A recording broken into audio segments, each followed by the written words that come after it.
Respond on main to 448 Egan Street. 911, what's your emergency? 911, what's your emergency? Okay, is she getting out of the vehicle? Respond on Main to 2600. Respond on TAC 1. Respond on Main. Like in her vehicle? Smoke and flames visible. Someone possibly trapped. Respond on TAC 1. Respond on TAC 1. Respond on Main to 2600. Respond on TAC Channel 1. TAC Channel 1 commands advising there are additional patients with gunshot wounds, requesting additional personnel. 6 Battalion 1, every course of an MVA, car has hit the building, one patient is... Suppress everything. And that's when on August 5th, 2018, that everything manifested. It all came out. I could press it down no longer. And it changed my life.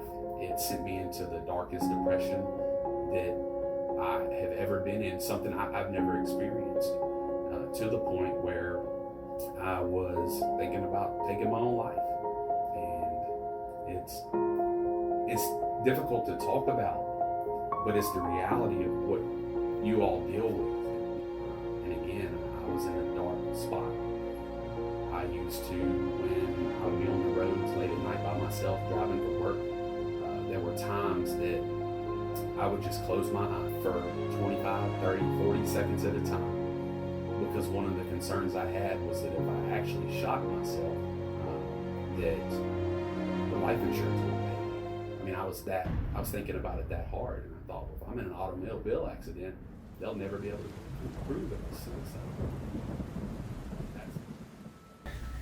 Hello, everybody. My name is Andy Bond. For those of you who I never got a chance to meet, I was on the fire department from 2006 to 2015.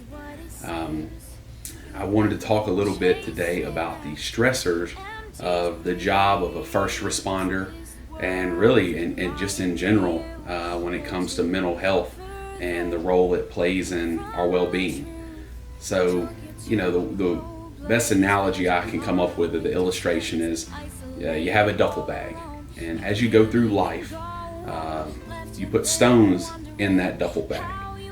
The stones are different sizes. It just really depends on the scenario, you know, losing a loved one, or just anything that causes stress or issues goes into that bag. And again, some stones are bigger than others. And what it ends up happening is you end up being weighed down by these stones. And, you know, for me, going back to 2006, when I got on the job, one of my first runs was, it was my first shift on the job, the last run of the shift. It was a car accident where an 18-wheeler ran on the back of a sedan, and there was a infant fatality. I was 23 years old, first shift on the job, and that was probably my first big stone that went into my baggage that day. I remember sitting on the side of I-20 with Will Millsaps and Brad Dean, and I was crying my eyes out because I had never experienced something like that. Even going through basic and EMT school, you're just never prepared for it, and it's traumatic. And as the years went on, several more stones went into this hypothetical duffel bag, and I'm dragging it around, and it's affected me in ways. Looking back now, I see the negative effects it had, but at the time I didn't. And being on for just shy of 9 years, I ended up with a lot of baggage, a lot of stones in my bag. You know, and this job has a way of making you lose your ability to show empathy. You become very calloused, and you essentially dehumanize runs because it's the best way to function. You know, you have to view it as just a regular run and not get personally attached, and that takes its toll on you because it's not normal. You know, there was a run, you know, I look back, I could see the dominoes starting to fall years ago I just didn't know it at the time. My bag was getting heavier and heavier. I had a run on engine 22, which hardly makes any runs, but this day it was fifth shift. I was going on vacation. It was 2:30 in the afternoon. I was waiting on my relief man, and a call came in for a self-inflicted gunshot wound. And we get there, and it was just that. A gentleman had chosen to take his life. But what I remember most about that run is I was more concerned and mad that the guy inconvenienced me by killing himself on my fifth shift at 2:30 at shift change. And I had just become so immune to these situations that I was more upset that I didn't get off on time to go get ready to go out of town with my family. And the reason I tell that story is because everyone watching this video has a story like that. And that's not normal. It is not normal to feel that way. You fast forward to 2015, right before I left the job, my grandmother committed suicide. She shot herself in the head, and in the house that I used to go to as a kid for Christmas and holidays, and the only house I ever knew my grandparents had. And one of the concerns my mom had was how do we get this cleaned up? Is there a company that comes in? Is there someone that can do it? And I told her, I was like, I'll go, I don't mind. And she was like, really? I was like, sure. So my dad drives me out there to East Texas, and I go in my grandparents' bedroom that I'd been in hundreds of times before as a kid, and clean up my grandmother's brains and blood, and put it all in trash bags. And my dad's on the driveway waiting, and I come bebopping outside, and this guy's smile on my face, just a normal day, and he looks at me and he goes, son, what's wrong with you? And I said, what do you mean? He goes, how can you just go do that and show no emotion?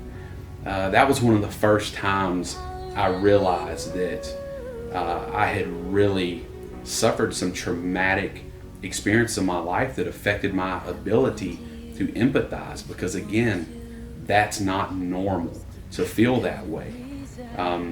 A lot of us choose not to talk about it. There's different coping mechanisms. Some people choose to drink, some people choose to eat. There's all different types of coping mechanisms that people, especially first responders, have. And what I want to stress is that you have to have a healthy way of coping with the trauma that you have, that you see on a day-to-day basis, because nobody outside of a first responder understands what it's like to be in your shoes. Not your wife, not your husband. If they don't do this job, they will not understand. And you need to make it a priority to talk about it, because what will happen is over the years, that bag that you're carrying around full of stones is going to get heavier, heavier, and heavier until you're sinking. I ended up in the deep end with a bag full of stones, some of it from the fire department, some of it from self-inflicted things that I did that were poor decisions that led me down a path to where I was at a point that I wanted to take my life. The only reason that I didn't, and the reason I'm sitting here able to make this video, is because of Jesus Christ and counseling. And you have to have those two things in life and in this career to make it through, because there's things that you see that are going to cause you to question if there's a God.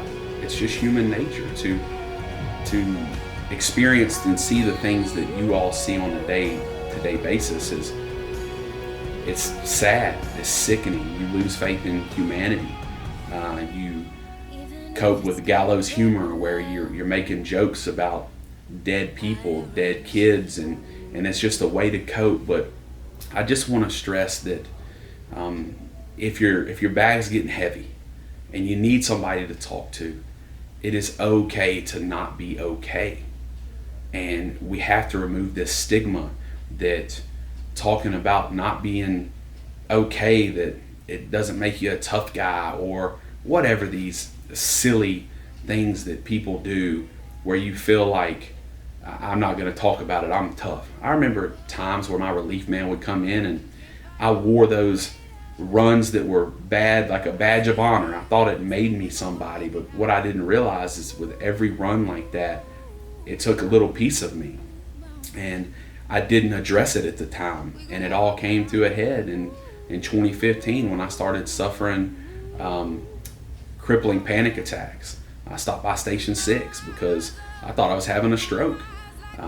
Spent time in the hospital trying to figure out what was going on. And looking back, it was all a manifestation of stress, anxiety, depression, and a lot of it was contributed to or attributed to the fire department and things that I didn't deal with. So I know that debriefings, when you have a critical incident stress debriefing, they tend to be a joke.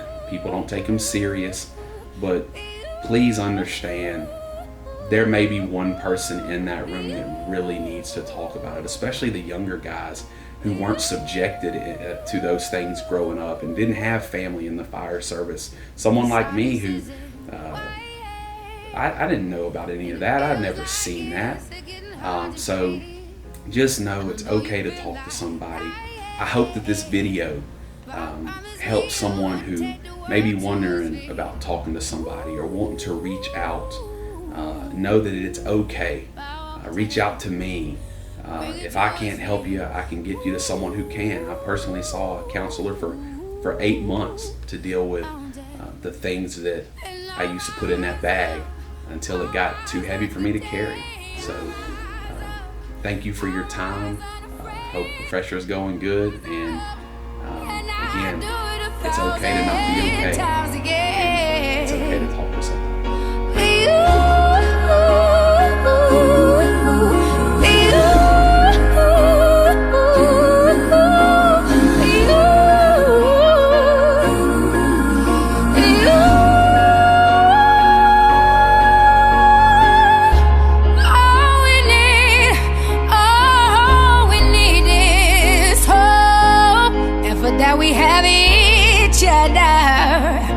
And for that we have each other.